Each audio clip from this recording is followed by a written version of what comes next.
Welcome to you all, wherever you're joining us from. It's fantastic to see so many of you joining us for another Action for Happiness live event, and absolutely delighted that we're joined by Grace Marshall this evening. Hi, Grace. Nice to see you.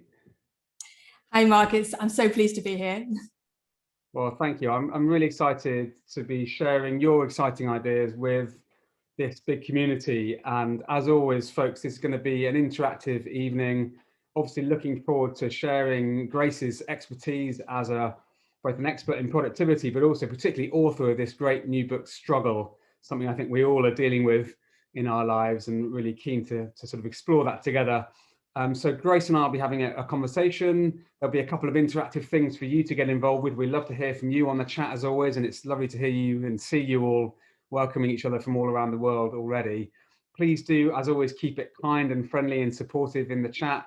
There's also the Q&A function, so please do put any questions you have for Grace there, and we'll try and get to as many of those as we can once we've got about halfway through the event. And you can also vote on other people's questions. If you see one that you'd love to have answered, please do feel free to upvote other people's great ideas. But the theme of this evening is struggling, and really kind of how we overcome the challenges we face in our life. And Grace, you've written a book about this, which I know you're going to share more about with us. But I guess I wanted to start with, you work as a productivity expert. You help people who are sort of trying to make their lives go better generally. What's the link between that and the theme of this new book? Yeah, so in my world of productivity, I guess the words I'm struggling are generally seen as the opposite of being productive. So a lot of my work is actually helping people to fix their struggles. But there's something I've noticed in the course of my work, which is that there are some struggles that maybe are not for me to fix. Maybe some struggles aren't to be fixed at all. So I got to a point where I realized actually the way that we think about struggle as simply something that's gone wrong that we need to fix is maybe a limiting view. It's kind of not the full picture of struggle or of productivity. So that's what led me to start to write a book on struggle. Right. And, I think we're going to talk this evening about both the little struggles we have day to day, but also perhaps some of the really big struggles that many of us are facing, well, all the time, but particularly in the current situation where there are so many challenges that people are dealing with of all kinds.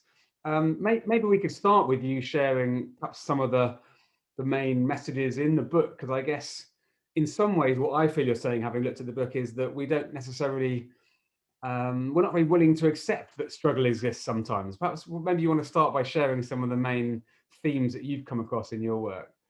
Yeah, absolutely. So I guess we live in a world that prizes success and fast hacks and quick wins and Instagram perfection.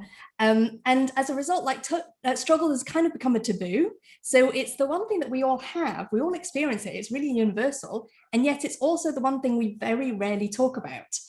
Or if we do talk about it, it's kind of with like hushed tones and sideways glances. So it's almost like it's an unfortunate affliction, or it's something that's like, oh, poor you, or oh no, I don't want to tell anyone I'm struggling because I don't want to look like a failure. And so I think struggle often gets associated with a sign that something's gone wrong. So maybe I've failed, I've gone wrong, I've done the wrong thing, I'm in the wrong place, or maybe even there's something wrong with me. And so I think, that's what's made struggle into a bit of a taboo. But what I want to explore with the book is, what if we've got it all wrong about getting it wrong? So what if struggle is not just an inconvenient necessity that happens because we're human, but actually maybe it's also the birthplace of some of our best work? What if struggle is how we grow, how we learn, how we innovate, how we discover new grounds, and how we birth some of our best work? Yes, I found those ideas really inspiring in your work about some of the possible upsides of the difficulties in our lives. But maybe we just dwell a little bit on why we struggle with struggle, perhaps. Why is it you think we have this sort of taboo where we sort of pretend everything's fine, we like to keep up appearances, we sort of don't want to almost show any vulnerability? What's going on there? I think a lot of it is cultural. So a lot of the stories that we like to tell each other are success stories.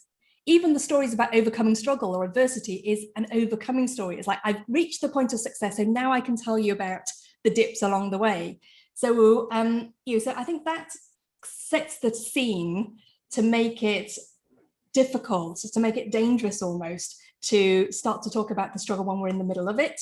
But I think there's also something very vulnerable about sharing a struggle, because it's very, there's something very instinctive, very visceral. If I share that I'm struggling, are you going to think less of me? Is that going to create a disconnect? Is that going to create sort of social rejection? All of those things. And I think sometimes we try and protect ourselves by not sharing a struggle. And I know you and I are both fans of Brené Brown's work around vulnerability. And of course, all of that work is to say that actually when we do show up, when we do show that side of ourselves, it's actually a source of connection rather than a source of disconnection.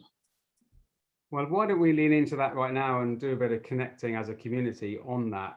So struggle is in some ways part of the universal condition of being human. So in that spirit, I'd like to invite all of you here joining us this evening, if you would like to, just to share something big or small that you're struggling with at the moment or recently, in the chat, in whatever way feels natural to you. This could be a day-to-day thing or something more serious, but let's just have a little bit of a taste of some of what's going on for us all as a community, and I'll try and pick out some of these as they fly past. So infertility, being single, OCD, loneliness, my siblings, motivation, breaking up, bereavement, weight loss, starting a business, anger, family, NHS, workload, uncertainty, school, exam results, my parent with dementia, grief, teenagers, my husband's death, PTSD, job searching, isolation, difficult boss, expectations, anxiety. Wow, I'm feeling slightly overcome seeing all of that. And yet I also can feel a lot of, I don't know, I guess a sense of common humanity in that, really. Some of that feels very much like it is part of our lives, and some of those things that you're dealing with there, folks, are obviously really, really hard. So I want to just recognize that, really. How's that making you feel? See that list, Grace? Yeah, definitely. There's definitely a deep sense of connection. And it's like, if you read through, like you've written your thing and you read through, guaranteed you're not going to feel alone. Like there are so many different things, and we're not all going through the same thing, but we are all going through something.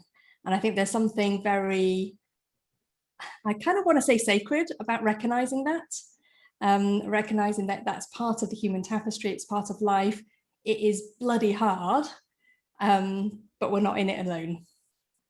Is that really the first starting point before we get onto some of the upsides and benefits? Is the starting point really just to recognize that this is happening and it's to some extent universal, and that actually ignoring our struggles isn't really all that helpful? Yeah, so almost right at the beginning of the book, I start with a chapter that's just called "Oh shit," and it's like, just recognizing, I think giving ourselves permission to recognize the struggle and recognize the pain and to name it and name what's going on for us, what we're wrestling with, because it's often a taboo. We often jump straight from something's happening to I need to get away from it, or I need to fix it, or I need to overcome it. So we jump almost straight to that resolution piece, and we don't give ourselves permission to just recognize that this is painful. And when we don't give ourselves permission to do that, we end up in like a fight or flight cycle. We end up kind of just trying to get rid of it and almost not look at it. Whereas if we can actually face it, we can actually face it full on. We can be more present in that struggle. And that's when we can sometimes notice the upsides, but that's also sometimes when we can just show up and be in that moment rather than feel like I'm trying to get away from it. Now, the other thing that I find myself wanted to do, especially when loved ones share their struggles with me, and also for myself as well, is to try and fix it, is to dive straight in with solutions, being that classic, like, oh, what you want to do is, talk to us about fixing, what's going on there, and is it helpful? I can relate to that so much. So I'm a bit of a fixer. I love being able to fix things for people. I love helping people. That's kind of part of who I am, and that's why I chose the work that I do. And so a lot of my work does mean I can help fix things for people. I can help fix their overwhelming inboxes and their never-ending to-do lists, and that feels good to be able to do that. But I think there are some times where actually my role isn't to fix things. So where I've learned this the most is as a parent. So I've got 2 kids who are now 12 and 16. And when they were babies, pretty much my role was a fixer. every time they cried, they wanted me to fix something for them. I'm too hot, I'm too cold, I'm hungry, I'm tired, fix it for me. And so I got used to being the fixer. And then there came a point where, as they got older, I realized that actually, if they say to me, Mummy, this is hard, and I say, oh no, it's not that hard, let me show you how, or let me fix it for you, what they actually hear from me is, it shouldn't be this hard, and maybe I shouldn't be struggling. And so actually what they need to hear from me more often is, yeah, you're right, honey, that is hard. Or yeah, that does suck. And, and it's okay, because we can do hard things. So that's one of my favorite mantras that I borrowed from Glennon Doyle, one of my favorite authors. But it's like, we can do hard things. And I think that's such an important message as a parent to give to my child, so that they know, actually, it's not that there's something wrong with them, and it's okay and it's normal. And actually, I find things hard as well. And so for them to know that, it means that whenever they're facing something hard, they're not thinking, oh shit, something's wrong, I need to get away, or there's something wrong with me. It's actually, okay, this is a hard thing. That's okay. I can do hard things. I've done hard things before. And so that almost sets them up, that kind of gives them strength rather than taking away their burden. And I think there's something in that, when we put down the role of playing the fixer, we can actually take on other roles. So we can be the witness. I think I saw earlier, one of the comments said, actually, sometimes we need to be seen, we need to be heard. And when we try and fix things for people too quickly, we're not actually seeing them, we're not hearing them, we're going, hey, look at me, I've got the solution. Whereas when we can just stop for a minute and try not to fix things, we can listen, we can see them, we can actually see the strength in them as well, so we can build up their strength. And we can be with them, we can be there, a witness with them to say, I'm with you and you've got this, rather than, hey, I'm going to fix this and I've got this. I love that. And it's certainly something I think I learned the hard way as a partner and a parent, and in many ways you described there. I'm also reminded of Carol Dweck's work on the growth mindset and how that relates to parenting, that idea of, I can't do this, holding space for that, but then helping it become, I can't do this yet, and sort of seeing that there's within that struggle there's a chance to sort of learn something new. So maybe that's a nice bridge to, you were talking about some of the possible upsides of struggling. So how can this help? I mean, you talked about maybe innovation and learning and some of the things. Do you want to say a bit more about what that means and why it's relevant? Yeah, definitely. So I think we have a lot of stories of famous failures. So things like Thomas Edison's 10,000 ways not to make a light bulb, people like J.K. Rowling, who hit rock bottom and was rejected like 12 times before she wrote Harry Potter and got it accepted. I think even Albert Einstein couldn't speak until the age of 9. Bill Gates was a Harvard dropout.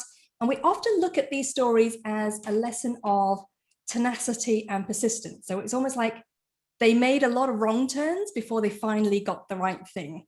But actually, what if the wrong turn is precisely where the magic happens? Because our brains are lazy, so we tend to be biased towards the familiar. So given the choice, we're going to stick with what we know. So we might have all good intentions to innovate or be creative or try new things, but if something's already working, we're far more likely to just hang on to it, or maybe just improve it slightly. So that in productivity terms, that's where you get efficiency, but you don't get innovation from doing the same things over and over again. Innovation often happens because we hit a roadblock, like there's been a constraint, or actually something's gone wrong and we've had to improvise. So for example, the humble Post-it note, one of my favorites, like stationery tools, came as a result of an engineer who was trying to develop a super strong adhesive for the aircraft industry. And what they actually found was they developed a really weak adhesive. So it's like, what am I going to do with this? And actually, a few years later, they found a use for it, and now it's like one of the best bits of stationery ever invented. In the same way, the inkjet printer was invented when a Canon engineer went and basically rested his iron onto a pen, and the ink shot out, and he went, oh, that's interesting. And then also the Slinky. The Slinky was invented by accident when a naval engineer was trying to stabilize ship's equipment. So he had all these springs he was working with, and one of them fell off a shelf and just started kind of doing that thing that Slinkies do. And he went, oh, I wonder if that could be a toy. So there is something about that kind of deviation that takes you off the usual path, that sometimes gets you thinking differently and gets you noticing different things. And sometimes that's where our best discoveries, our best innovations come from. I love that, and I've heard that post-it note thing before, and I just love that idea that you basically invented the worst glue ever, and then suddenly it's like, oh, but actually this is really handy. I think that's brilliant. Yes, and I guess does some of this come down to how we interpret those struggles? You know, whether we see them as disaster or opportunity. I mean, it's sort of cliche to say, look for the upside in every downside and so on. But you're sort of saying that, really, aren't you? Which is sometimes you can't see the new way until you've actually gone into the dark place. Yeah. So, and it's like, it's recognizing sometimes the thing that's irritating you, the thing that's rubbing you up the wrong way. It's like, it doesn't, it's not like a silver lining that takes away the irritation, but it's recognizing that maybe that irritation also has a usefulness to it.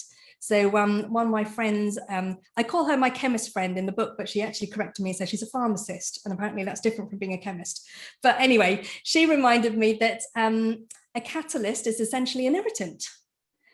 So when we think about like things that are catalysts to like catalyze change, actually that can sometimes start as an irritant. So maybe the thing that's irritating you right now, what magic might be waiting to be unlocked in that? And it's you're looking at it differently so that you can recognize, yes, this hurts, or yes, this is annoying or frustrating or difficult. And at the same time, could there be an opportunity in here? And in some ways, what you're making me think of here is mindfulness, something we talk about a lot in this community, that sort of living a bit more intentionally with awareness and sort of paying attention to things. And I think what you're really encouraging us to do is sort of notice when we're struggling and notice how we respond to that. Is that, Yeah. so do we have a bit more power than we realize to sort of choose how we respond in difficult times?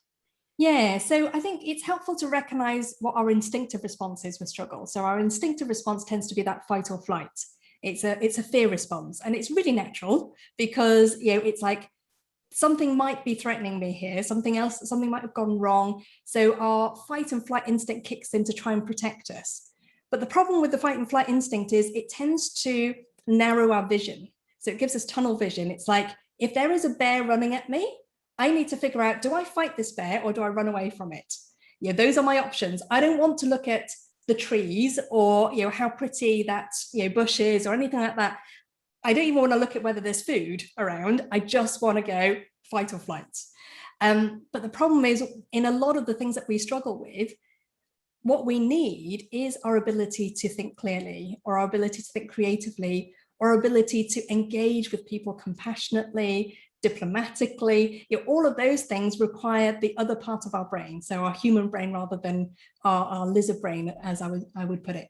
And so recognizing that fear instinct isn't helpful, but it's very natural, I think it is the first step. And then going, okay, how do I activate the rest of my brain? So part of it is about slowing down, because that lizard brain is really quick. So part of it is about buying yourself some time, slowing down, recognizing where you're at. So that's where mindfulness comes in very much. But then it's also activating curiosity, because I find that curiosity tends to be the antidote to fear. Because fear will go, whoa, danger, like don't look there. Whereas curiosity will go, oh, that's interesting, let's take a closer look. And sometimes that kind of fight or flight instinct will get us thinking like, is this safe, is this dangerous? It goes us into kind of like black and white thinking. Whereas curiosity almost gives you a wider vision. So rather than just like, what's right, what's wrong, what's safe, what's dangerous, it's like, we start thinking in color. So we start thinking about possibilities. We start noticing and we start questioning. So what looks like anger could just be pain. What looks like dismissive could actually be distracted. It could be confusion. So there's so many ways that our sort of lizard brain will misinterpret the situation and kind of narrow down our options, whereas activating curiosity means that we actually start to notice more possibilities, and in doing so we give ourselves more agency, because we open up more doors. I really like this, Grace. I think that's really helpful, that a reminder that fear narrows our focus, and curiosity is a sort of potential antidote that broadens our perspective. I think that's so helpful. And of course, I mean, this may always be the case, but it feels that right now we're at a time where there's a lot of fear around. And I think that the COVID pandemic has been a really different and unusual challenge for our global family, which we're certainly not out of the woods of with yet. And there is, I think, understandably a lot of fear around a sort of almost existential level about uncertainty of the future, fear of your own health, fear for loved ones, a little bit of sort of social anxiety about what isn't appropriate, how do we care for each other.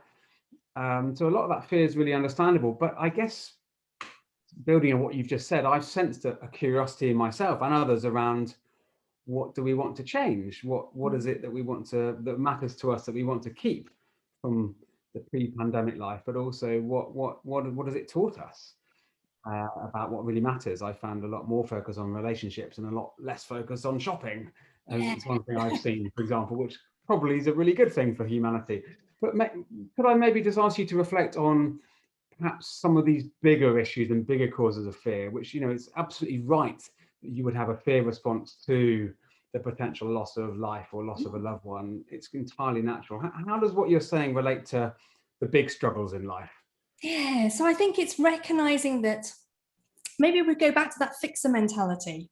So recognizing that when something big happens, part of us is going to want to take control of something.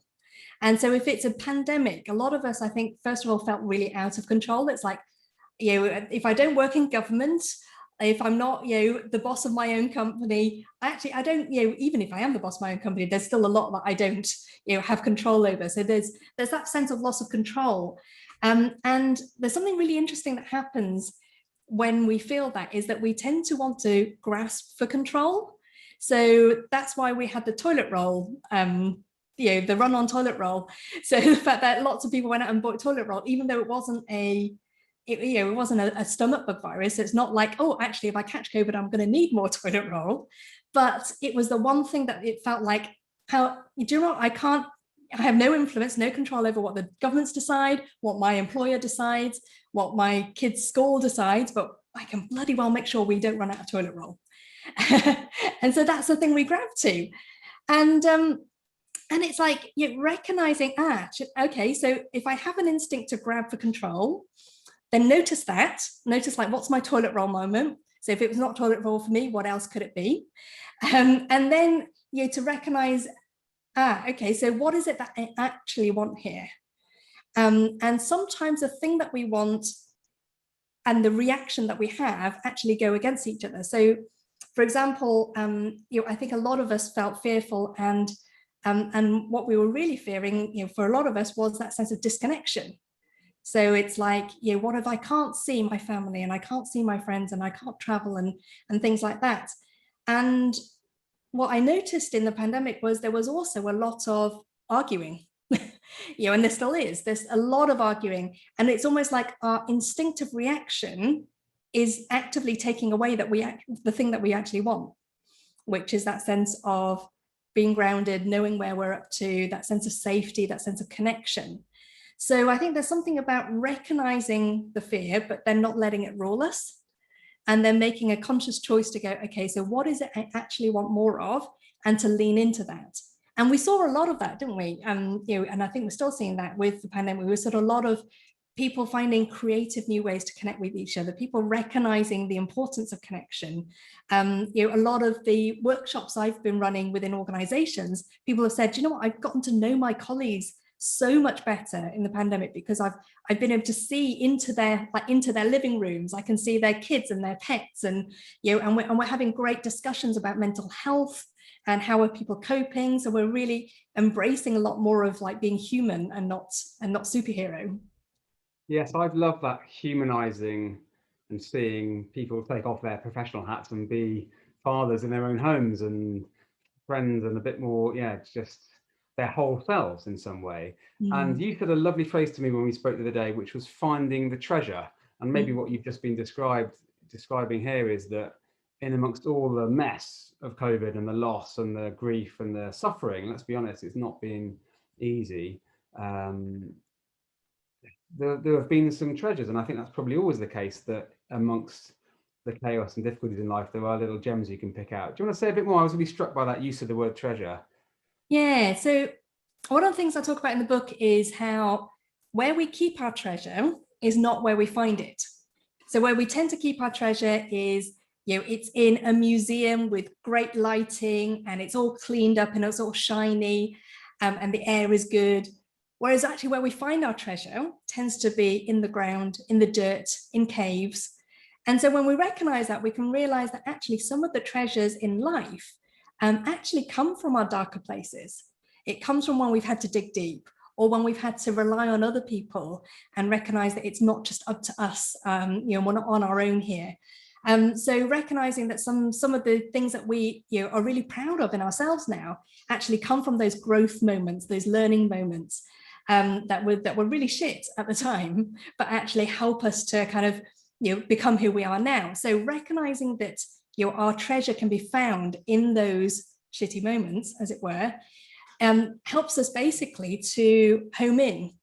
So when we're in the middle of struggle, we can recognize, yes, it is hard, and there could be treasure here. So it's not dismissing the struggle, but it's recognizing that just the hardness of it isn't the only part of the picture. There's also struggle there. And so then we can recalibrate our radar and start looking for that treasure in the middle of that shitty moment.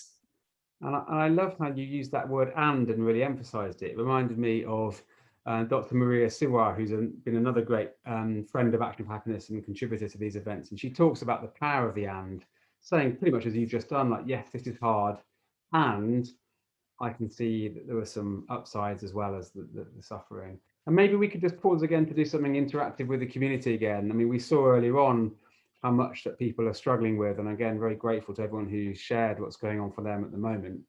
Let's now try and find some treasure in light of what Grace has just shared with us. Again, if you'd like to, can you share what treasure have you found in struggle? So where has there been a difficulty that's led to something maybe that has shifted a perspective or reminded you of what matters, or just helped in some way? So I'll read some of these again as they come past.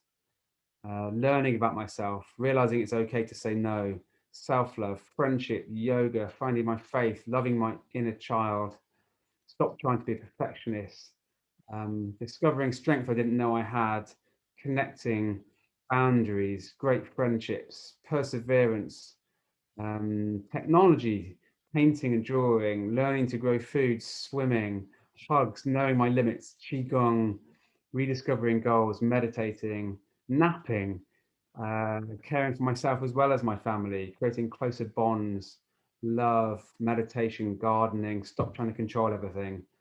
I love this. This is really inspiring. What a fantastic set of actions for happiness, as we would say. Are you inspired seeing that?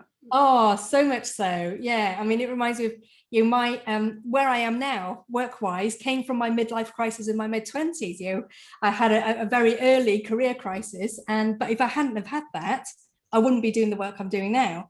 And I loved how much like friendship and community came through on that as well. So one of the things I talk about in the book is like what makes me weak makes us stronger. So sometimes when I come to the end of myself and I realize I have to ask for help and I have to rely on people, it's a beautiful thing. The way that we can come together as community rather than have to figure it all out by ourselves.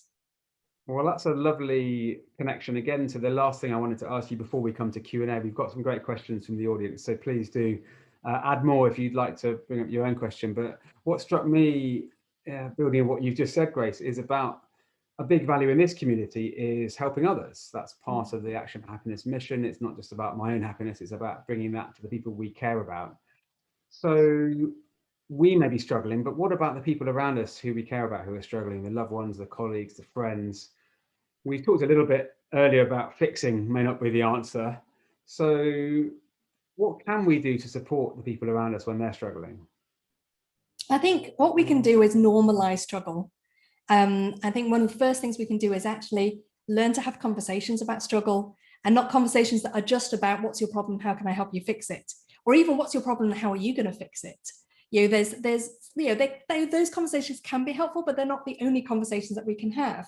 We can have conversations around like, what are you wrestling with right now? And just see it as oh wow, cool. That's something you're wrestling with, that's something you're growing with. And some of our struggles are just normal everyday struggles. So like, just like how my kids will come home and go, I'm finding this really hard, rather than like, oh no, actually maybe some of our responses can be, oh, that's interesting, tell me more about that. And so almost giving space to have conversations where we dig into the struggle rather than gloss over them, I think is really helpful. And then, maybe just like asking people what they need. So what role, rather than just playing the fixer or defaulting to being the fixer, maybe asking them, what role do you want me to play? And what do you need right now? Do you just need a space to verbalize it, to vocalize it? Do you need to be seen? Do you need to be heard? Do you want some ideas? Do you want to bounce ideas around? Do you want my suggestions? Or even like, do you just want some distraction? Do you not want to talk about it? And sometimes just offering our presence and being with somebody is enough. We don't have to have the right words to say. Yes, I'm reminded of a phrase which I'm going to get wrong, but it's something like, what you say to somebody isn't as important as how you make them feel. I mean, there's that famous Maya Angelou quote to that effect, but really, it's not really the advice or the wise words. It's more just the sense that you're there for them and you care about them and you're holding space for them. Yeah, that's pretty wise. Thank you. Well, it's actually, I mean, many similar themes are coming up in these questions. So let's come to those now. Thank you, first of all, for sharing all of that. I know there's so much more to your work from this, but that's been a fantastic overview of the key points. And I'm sure many more will come up as we carry on through these questions. So Katie has asked, when I'm struggling, I don't often admit it to others because I know they're struggling too, and I don't want to burden them with my issues. I think that sense of not wanting to burden is really common. She just asked, do you have any advice around this? I think first of all, it's asking yourself, how true is that? So, if you're struggling with something and someone else tells you something about their struggle, do you feel like it's a burden? Because sometimes we can apply different rules to ourselves, compared to other people. But then also, if it is true that sometimes it feels like a burden, it's like, how is it a burden? And could we then reframe it in a different way so that it's not a burden? So, if I feel like somebody's sharing something with me and sharing it in a way that makes it feel like I need to fix things for them, that might feel like a burden, but sometimes it might not be. And it's just, again, that mindfulness comes into it. So I remember my husband very recently said to me, I'm really struggling with, we've got a puppy, and puppies don't always do as they're told. And so he's the main one who walks this puppy, and he's like, I'm finding this really stressful right now. I need a chat. We need to talk about this. And my instant reaction was to go, whoa, hang on a minute. You want me to take something off your hands, don't you? You want me to do the walk? And and I suddenly started going into, hang on a minute, this is your dog, not my dog, and all this kind of defensiveness. But when I stopped myself, I realized, hang on, all he's asking for is a chat. He's not asking for anything else right now. He's just asking for a chat. So I'm like, I can do a chat. Like, I do that for a living. I can talk. And when we then started having a chat, what was more helpful for him was just listening to him and helping him think through the issue, rather than, oh, you're telling me to take it off your hands. So maybe we can think about how we phrase things as a way of not being a burden. But definitely just check, is it a burden in the first place? Because sometimes we make it into, we think we're being a burden when we're not. Yes, and I think that it took me a long time to realize this point about not trying to fix and just holding space for somebody. And I think if somebody had said to me, if it's okay with you, I'm just going to tell you how I'm feeling right now. I'm not expecting you to have solutions. I just want someone to listen. Yeah. I'd be like, oh, okay, cool. My frame of reference is set now. I'm much better able to cope with what you're about to share now. And now I know that's what, because I've noticed that sometimes if someone I'm close to, like my wife, for example, shares their struggles, I might be inclined to be slightly defensive, as if it's like somehow a kind of a slight on me. And I'm, instead of listening and holding space, I'm sort of going on the defensive.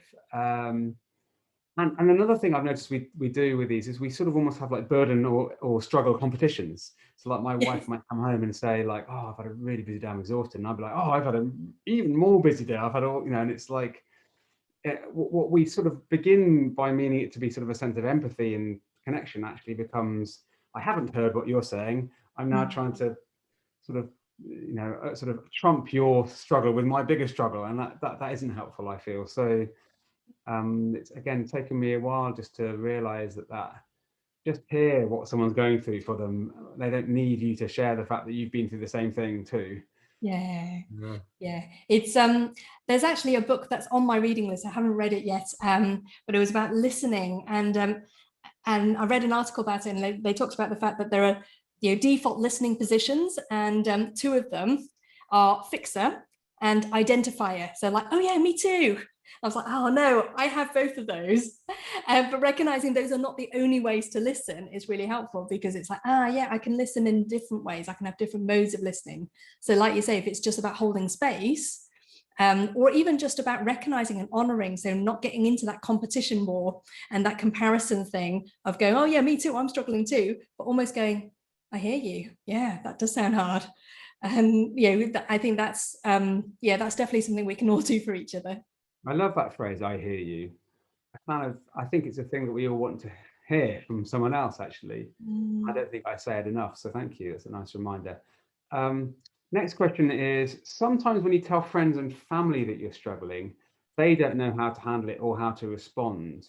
So would you advise still talking to people about your struggles if you feel that they may not be able to sort of handle it? So it might be finding the right person to talk to. Sometimes for friends and family, it's really hard for them to disengage because they're invested in you or invested in the situation. So sometimes it's hard for them to listen objectively. So sometimes it might be finding somebody else who is maybe less associated with the thing that you're struggling with, who's able to hold space without feeling personally invested. So having some other maybe good friends or friends who are less related to the thing, or even like a community, like like the Action for Happiness community, connections that you make through that could be a really good place to have some of those conversations where there's no kind of judgment, and you can talk openly. Yes, I think that's wise. Knowing when to open up and when it's most appropriate is an important judgment. Bars has asked a question or made an observation. Lately, I feel like I'm allowing circumstances to steal or rob me of my joy. I own that, they say.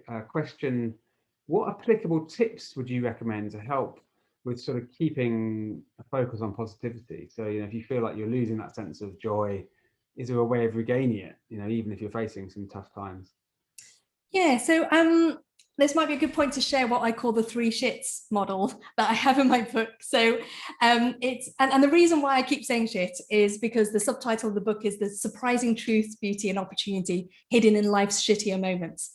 And every time I have said that book title, somebody has laughed or smiled at me. So I'm like, that's how I want to make people feel, which is why I've gone for a sweary title. But the 3 shits are basically, oh shit. Like, so you start with the recognition, you start with recognizing and naming, like, this hurts, this is hard, and kind of honoring that struggle. And then the second one is what we call, what is this shit? So it's like, you first recognize that you're in struggle, and then you start to like rumble, and I think rumble is Brené Brown's word, but like you reckon with it, you play with it, you activate curiosity, you start asking yourself questions of like, what does this mean, and what else could it mean, and what does it look like, but what else can I see if I start activating curiosity? So you kind of start to widen your view that way. And just even by asking yourself some of those questions, it can just almost turn on a different part of your brain that starts to look for those things. So rather than just looking for almost, your brain is like Google. Whatever you put in, it will go searching for. So if you're putting in things like, this is hard, it will go looking for evidence to tell you why it's hard. If you even just put in like, what if there's something useful in this? Or what if there's some magic in here? What magic might be waiting to be unlocked? Your brain will go, whoa, okay, what magic might I find?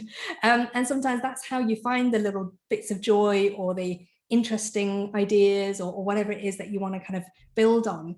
And then when you do that, you then naturally get to step 3, which is holy shit.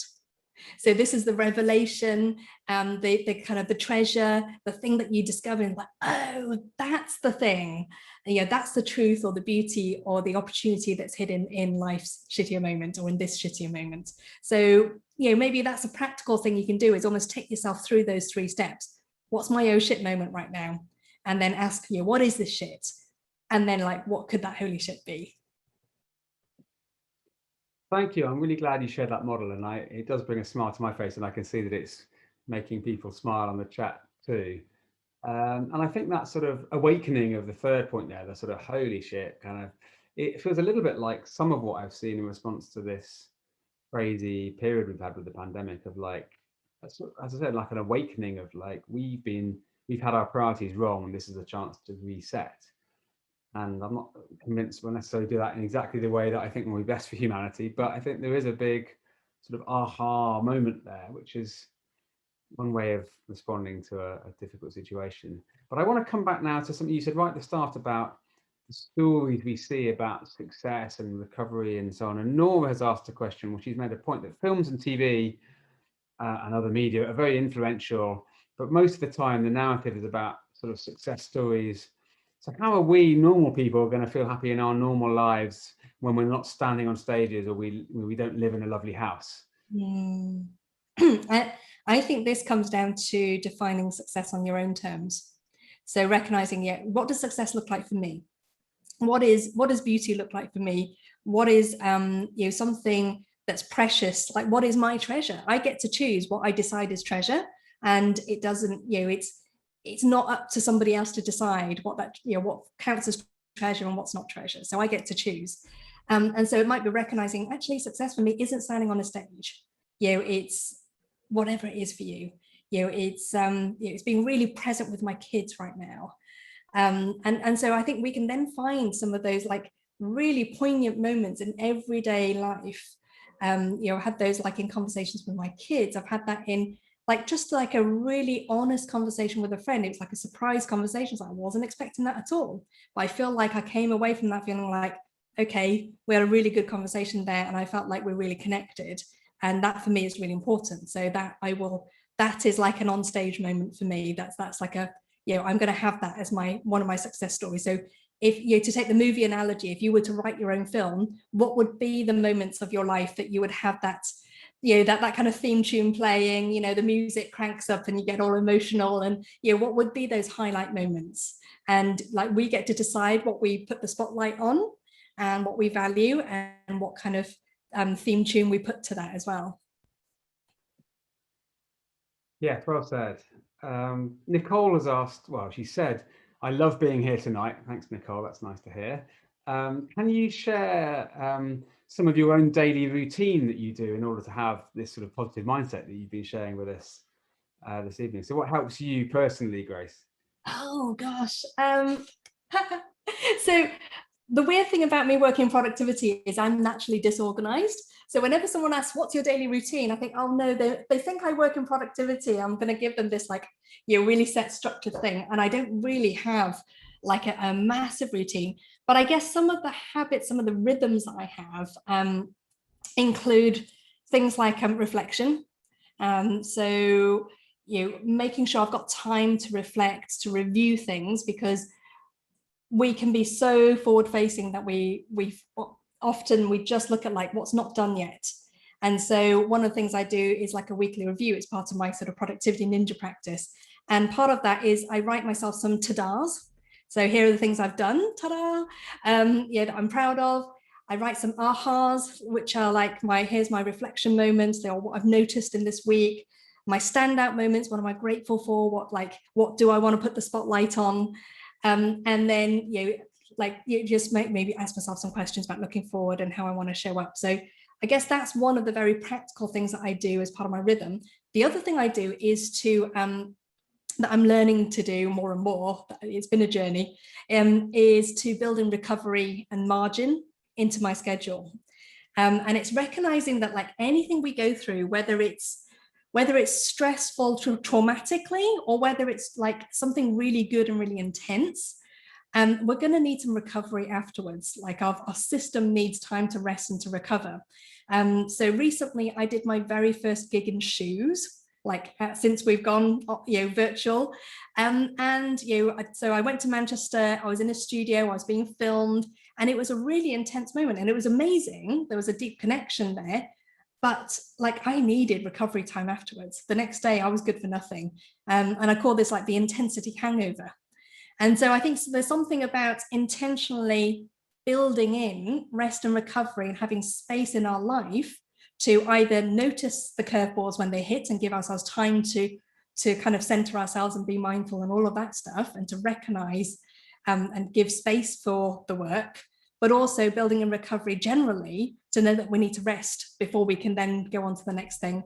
So I think there's definitely something about giving ourselves space in the kind of busy, frenetic, pace of life that we tend to have. I think that's so wise. I've benefited a lot actually from some of the productivity type hacks that you and your colleagues have shared. I used some of those myself and they've made a big difference. One thing that I think came from a different line was, I like your to-dos, but I've turned my to-do list into having some to-be items as well as some to-do items. So like, in order to pick off my list each day, I also have to have done the meditate for 15 minutes or write down things I'm grateful for. So this is more about like how I'd like to be in my day, not just the things I need to achieve. Yeah. But all those things you shared there are lovely. Thank you. Let's come on to something that's really significant right now. Not an easy question, but I think really important. Aidan has said, I work with a team of social workers and a significant number are severely burned out between the pandemic and rising caseloads. And just to note that, Aidan, and say, we hear you, that's clearly really hard, and huge love and respect to all the people working in social care at such difficult times, and in fact all the time. Now, Aidan said that there are clearly some structural and systemic issues that have contributed to this. We can't necessarily solve those. A lot of those are, as you said earlier, things that are outside our control. But do you have any suggestions for ideas or responses in that kind of situation where people are at risk of burnout in really tough situations? Yeah, there was actually an occupational psychologist that I interviewed for my second book, How to Be Really Productive, called Rob Archer, and he talked about the difference between burnout and exhaustion. And he said basically burnout is exhaustion minus joy. So what happens when we get tired, when we get overwhelmed, when we get busy, is that we tend to almost clear out the stuff that brings us joy. It's like, I'm too busy for that. So those are the things that fall off the list. Those are the things that get taken out the way so that we can make more space to do more work. But what happens then is that we hit burnout, because joy is how we recover our ability to do our best work. So I think there's definitely something about recognizing the need for joy and almost like prioritizing that. So another thing I often talk about in my productivity work is that recharging is not a luxury. It's fuel for your productivity. So actually, if we see it as a luxury, then we'll get around to it when everything else is done. And guess what? The work never ends. But if we see it as fuel for our productivity, that's the stuff that needs to go in first, because that's what helps us to be at our best so that we can give our best and we can do our best work. So I think there's definitely something around that. Thank you, Grace. Karina has asked, how do we stop our own negative feelings or struggles affecting others around us? And she said this is one of the reasons she stops herself from sharing with family or close friends, because I guess the implication is she's worried that she would be sort of having a negative impact on them by sharing her own struggles. It's a difficult one. It is a difficult one. And I think maybe what you said earlier actually would be probably a good starting point. Maybe it's starting with what are our expectations of the other people that we're sharing with, and being really clear about that. So it's like, oh, I could really use someone to just bounce ideas off, or just like, can I talk out loud? Can I think out loud with you? I don't need you to do anything or come up with any ideas. I could just really use someone to talk to. I think setting up that expectation can help. But I think also maybe we can also try and do some treasure hunting with each other. So if we're all, if we all have things that we're struggling with, maybe we can give ourselves permission to hold space for each other. So it's not like, oh, it's my turn to struggle, you can't have any struggles right now. That we can actually just go here's what's going on with you, here's what's going on with me. And that, maybe if I can't spot any treasure in my situation right now, you can help me to look for it. And I can do the same for you. So, rather than it being kind of like a stage or a pedestal that we put somebody on, that it's actually, let's just make it really common ground that we're all standing on here. Sort of like informal peer-to-peer coaching almost, really. It's just like, let's just listen to each other and Yeah, Yeah. it's like a fireside chat, the kind of like And chats some that of you have. what's happened with COVID has been sad because it's robbed us of some of those chances just to be together with people we're close to and just Yeah. talk about what's going on in our lives. And so it's nice to see some of that restarting again.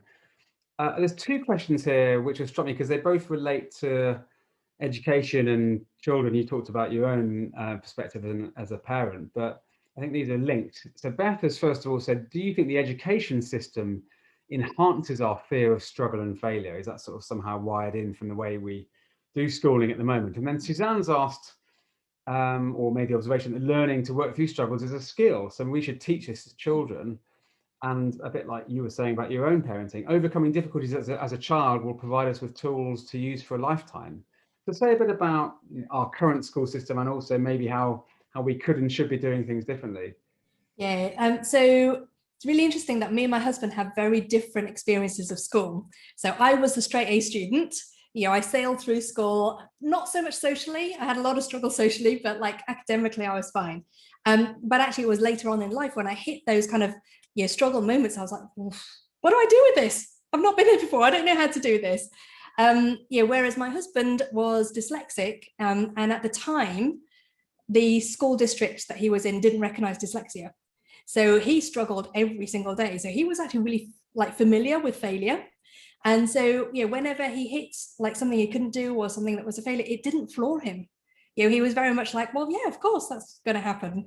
And, and I know how to do this. So I think there is definitely something about teaching struggle as a skill and recognizing and honoring that struggle. So, like right from like classrooms, if you see a child struggling, rather than like, oh no, poor you're really struggling at that kind of connotation, is almost to go, okay, you're doing some really important work here.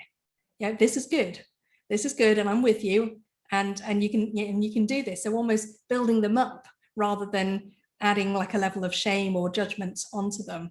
So I think there's definitely something in that, and also how we reward and grade things as well. So it's often like if you get that grade, then you've hit success. So we often see success as like the destination rather than the journey or the growth or the process. But if you think of education, education at the core of it is a process. It's a process of learning and developing skills, and not just the skills that you come away with, but like the skill for learning and the skill for like trying new things and improving stuff. And so I think there's definitely something that can be improved in the system itself that helps us to honor the learning process and not just the grades that we come out with at the end of it. Yes, and the thing I found really helpful as a parent is this idea of praising attitude and intent rather than outcome. So instead of saying, that's a really beautiful drawing, or well done for getting a great mark in your maths test, you say, oh, wow, look at all the effort you've put into that. Oh, I love how you really stuck with that, even though that's a subject you found really hard. And so you're sort of commenting on the resilience and the creativity, and not the you tick some arbitrary box of external validation.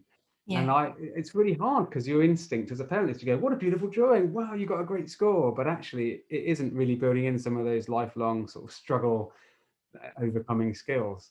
Yeah, and that reminds me of like in the workplace when we talk about feedback.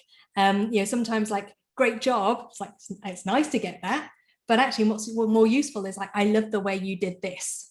So like really specific feedback of like, this is what I notice in you and this is what I love about you, and this, the way that you did that, that is something that we can hold on to and build on. And exactly the same with our kids.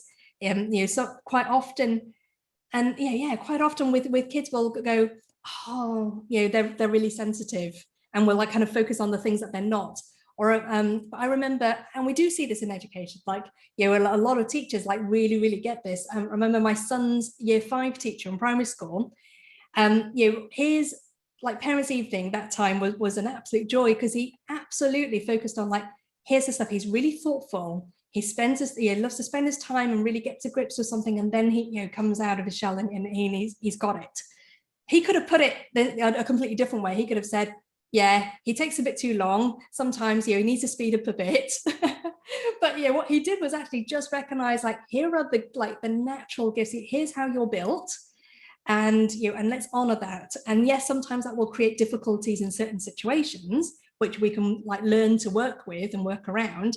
But there's something really, about kind of honoring the strength of the person there, rather than, rather than trying to kind of mold them to be like everybody else. I love that. And it reminds me of my son came home with his end of year school report yesterday, and it had phrases like appreciating his enthusiastic attitude and mischievous smile, which I'm sure could have probably been worded differently as well. No, but it's great. And Julie has asked quite a deep question, which I think is quite insightful, but I wonder what you think. And it's back to this idea of fixing, I guess, in some ways, and how we sort of dive into other people's struggles. She just said, do you think we rescue others in order to rescue ourselves? Ooh. I think there's a grain of truth in that. So that makes me think of a couple of things. That makes me think of times where it's easier to solve other people's problems than to fix my own. I've definitely been there. And it also makes me think of, I think it's Pema Chodron's definition on compassion about, and I'm going to, I'm not going to quote it directly, I'm going to paraphrase, but it's like learning to sit in the dark with somebody else, like being so comfortable with your own darkness that you can sit in the dark with somebody else without turning on the light. So I think sometimes it's easier to take that fixer position to avoid the discomfort of sitting in the dark with somebody. So I think it is, there's something about leaning into that discomfort of going, no, I'm not going to default to fixing. I'm not going to try and go there. I'm just going to sit in the dark with you, and trust that that's enough as well. Because I think there is something about us wanting to kind of fix it so that it can go away, so that we don't have to look at it anymore. Whereas, some of the big things that we've had shared today is like, we can't make it go away. So actually, if we can't make it go away, what can we choose? Maybe we can choose to how we show up in that moment. Maybe we can choose to be with that person. Maybe we can choose to bring joy, or I talk about bringing light into the middle of the tunnel rather than trying to find the light at the end of the tunnel. And maybe we can just bring some light into the middle of the tunnel and sort of be with that person in the moment. That's very moving, and I very much agree. And you've brought a lot of light to us this evening, Grace. So I'd like to share a lot of gratitude for you and your great book, which we'll share a link to in the follow-up email tomorrow, so people can find out more and get hold of that. And I'd also like to share gratitude to the whole community who've been here this evening for all your lovely comments and responses and great questions.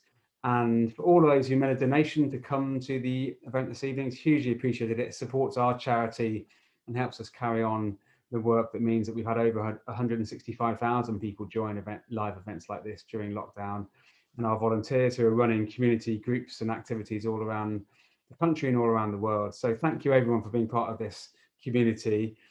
In a moment, I'd like to sort of turn to you for some final thoughts, Grace, but just one final exciting announcement to everyone in the community. Next week on the 28th of July, we have a celebration of 10 years since we launched Action for Happiness, where I'm delighted to say we have a couple of events, one main celebration event, which will feature the highlights from an earlier event, which is a conversation with the Dalai Lama, who is our patron, and Richard Layard, who's our co-founder. And so they'll be having a live conversation early that day, and then that'll be part of a wider celebration, including some other fantastic people. So please do keep an eye out if you haven't already seen the invitation to that great event. And thank you, all of you, for being part of this amazing community and for being here this evening. But Grace, let's come back to you for a final thought. What would you like to leave us with as we end our time together today? So I'm actually going to say two things. One is I noticed there are loads of questions on the chat and things like that. Like, really happy to continue the conversation. So if you want to come find me on social media or come find me on my website and just get in touch, I'm really happy to answer any questions if I haven't already answered them today, or just to start a new conversation about struggle. Let's keep the conversation going. But the final thought I think I'll leave you with is progress, not perfection. So, sometimes we can beat ourselves up for like looking for that perfection, even in struggle work, and you go, okay, I now need to find the perfect way of dealing with struggle. It's like, no, let's go for progress. Let's go for like one thing will make this better, and go from there, because it is a journey, and this, the road is made by walking. So let's do it one step at a time.